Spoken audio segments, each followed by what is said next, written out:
नमस्कार दोस्तों, आप सभी का चैनल पर स्वागत है। आज आप सभी को हेल्थ के बारे में कुछ टिप्स देंगे और जिससे आपको बहुत ही फ़ायदा होगा, इसलिए आपको वीडियो पर बने रहना है। धन्यवाद। पहला, शास्त्रों में पुराणों में भी लिखा है यही कि पहला शरीर आपका अगर स्वस्थ है तो उससे बड़ा धन आपके पास कोई नहीं है। अगर ईश्वरीय सबसे बड़ी अच्छी हमें सुविधा जो दी गई है हमारा मस्तिष्क है, और अगर हमारा मस्तिष्क हमारे सही है और सही से कार्य कर रहा है तो यह बहुत बड़ी बात है। तो अपने मस्तिष्क को मजबूत बनाने के लिए हमें चना इत्यादि का प्रयोग करना चाहिए। चना खाने से स्ट्रेस लेवल कम होता है। जैसे आपका स्ट्रेस अगर ज़्यादा है तो भुने हुए चने का प्रयोग कीजिए, और अगर बहुत ज़्यादा स्ट्रेस है तो आप किसी मीठी चीज़ का सेवन करिए। मीठे सोर्स में सबसे अच्छा हमारी राष्ट्रीय मिठाई आप जलेबी का प्रयोग कर सकते हैं, जो आपका स्ट्रेस लेवल कम करेगी और आपके बॉडी में जो हार्मोनल डिसऑर्डर के कारण जो डोपामिन रिलीज़ नहीं हो पा रहा है, तो डोपामिन अच्छे से रिलीज़ करेगी, जिससे आप खाने के बाद आप स्ट्रेस फ्री महसूस करेंगे। तो पहला तो हुआ, अगर आपको ज़्यादा टेंशन है उसकी मैं बात बता दिया। और अगर टेंशन रोज़ाना बना रहता है तो आप भ्रामरी इत्यादि करें और सूर्य नमस्कार करें, इससे आपको बहुत फ़ायदा होगा। और एक लोटा सूर्य भगवान को जल जरूर अर्पित करें, इससे आपको बहुत फ़ायदा होगा। और सूर्य भगवान के प्रकाश से आपको विटामिन डी मिलता है, जो आपके हड्डियों के लिए सही होता है और आपकी स्किन की समस्याएं इत्यादि ख़त्म होती हैं। तो अगर आपको स्किन की समस्या है तो आप अपना रोज़ाना का कपड़ा सूर्य की रोशनी में ही सुखाएं, घर के इत्यादि के अंदर मत रखें। अपना जो भी वस्त्र अंग वस्त्र यूज करते हो आप उसे सूर्य के प्रकाश में रखें। और अगर स्किन की समस्या बढ़ी जा रही है तो आप डिटॉल से उसे धोकर और उसे छत पर ही डालें, जिससे आपको स्किन समस्याओं से निजात मिल सकता है। दूसरा हमारा ये हुआ कि हमें जो हमारा बॉडी का टाइप होता है, हर हर इंसान का बॉडी का टाइप अलग अलग होता है। तो अगर उसे सभी के लिए अगर उसे सबको सही रखना है, एसिडिटी एंड हाइपर एसिडिटी के मैं एक और वीडियो डाला हूँ, आप उसे जाके देख सकते हैं। तो इससे बचाव के लिए आप मतलब जल्दीबाजी मत करिए और करी इत्यादि का प्रयोग ज़्यादा मत कीजिए।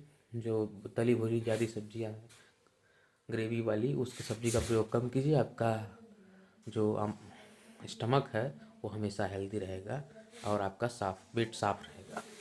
तो तीसरी बात अगर बता रहे हैं आपको, आपका ऑरा बढ़ाना है।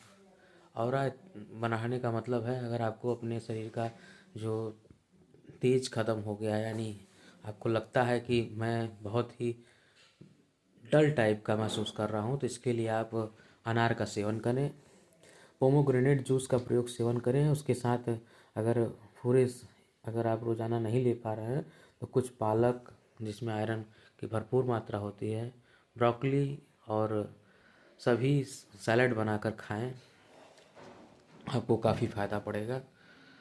इससे आपको अंदर से मजबूत आएगा और आपके जो ऑरा मजबूत होगा। तो थर्ड बात है हमारा, अगर आपका किसी जैसे आपके अगर बॉडी में पेन रह रहा है तो आप में अगर कहीं बॉडी में ज़्यादा पेन हो रहा है, जैसे अगर वो जॉइंट पेन है, तो आपको यह पता होना चाहिए वहाँ पर यूरिक अम्ल का जमाव हो रहा है। तो यूरिक अम्ल के जमाव के कारण आपको वहाँ पे दर्द होता है, जैसे गठिया इत्यादि का रोग जो होता है, यह यूरिक अम्ल के अत्यधिक जमने के कारण होता है। तो इसके लिए आप रोज़ाना थोड़ी बहुत वॉकिंग करिए, और थोड़ी बहुत वॉकिंग करके इसका पिल्स आते हैं, या तो यह कृत्रिम रूप से भी यूरिक एसिड वहाँ पे निकाला जाता है, जिससे आपकी गठिया इत्यादि समस्या ख़त्म होती है। तो अगर कहीं भी ज्वाइंट में अगर पेन हो रहा है तो चिकित्सीय सलाह ज़रूर लें, क्योंकि यूरिक अम्ल का जो यूरिक एसिड है उसका अत्यधिक जमाव हमारे हेल्थ के लिए सही नहीं होता है। तो अगर आप और आपके शरीर के और अंगों के बारे में बात करें तो सभी अंग सुचारू रूप से कार्य करें, इसके लिए उनका रोजाना कार्य बहुत ज़रूरी है। उनका कार्य करवाइए उन अंगों से, और कोई अंग का प्रयोग एकदम बंद मत कीजिए।